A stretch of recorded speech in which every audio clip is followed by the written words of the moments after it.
Au nom du Père et du Fils et du Saint-Esprit. Amen. Évangile de Jésus-Christ selon saint Luc, chapitre 6, versets 36 à 38.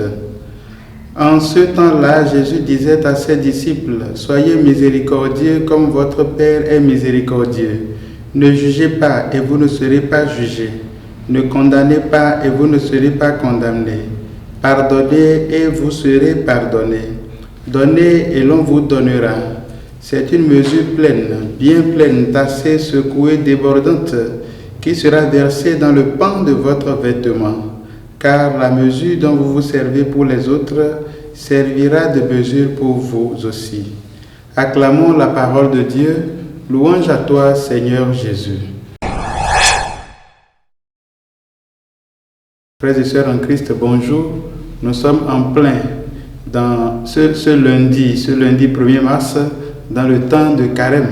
Et je voudrais encourager les uns et les autres, nous encourager à continuer notre marche à la suite du Seigneur.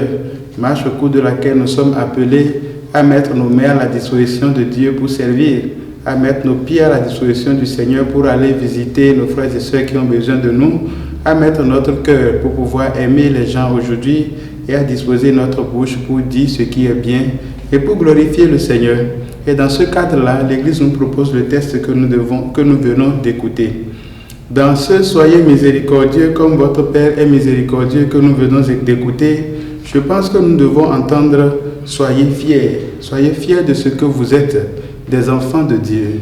Il me semble qu'au terme d'une longue méditation, nous devons conclure que ce que Jésus nous a apporté de plus précieux, c'est qu'il a fait que toi et moi, nous devenions des enfants de Dieu. Et en tant que tel, nous devons faire honneur à Dieu. Nous devons respecter son autorité. En réalité, c'est une façon de dire qu'il y a certaines choses qui appartiennent à l'homme enfant de Dieu.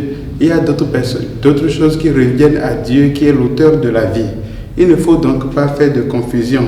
Nous devons donc savoir qu'à Dieu, il lui est possible de juger, de condamner.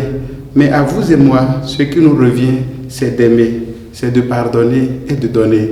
Si pendant la journée d'aujourd'hui, nous pouvons méditer sur ces trois verbes, aimer, pardonner et donner, peut-être que nous pourrons donner un nouveau sens, une nouvelle direction à notre vie. En ce temps de carême, il faut que nous revenions au Seigneur. Revenir à son unique maître, à son unique commandement, qui est celui d'aimer son prochain, d'aimer Dieu d'abord et ensuite d'aimer son prochain comme soi-même. Et le texte d'aujourd'hui nous donne la signification de ce aimer-là. Aimer son prochain comme soi-même signifie donc, selon ce texte, pardonner et donner.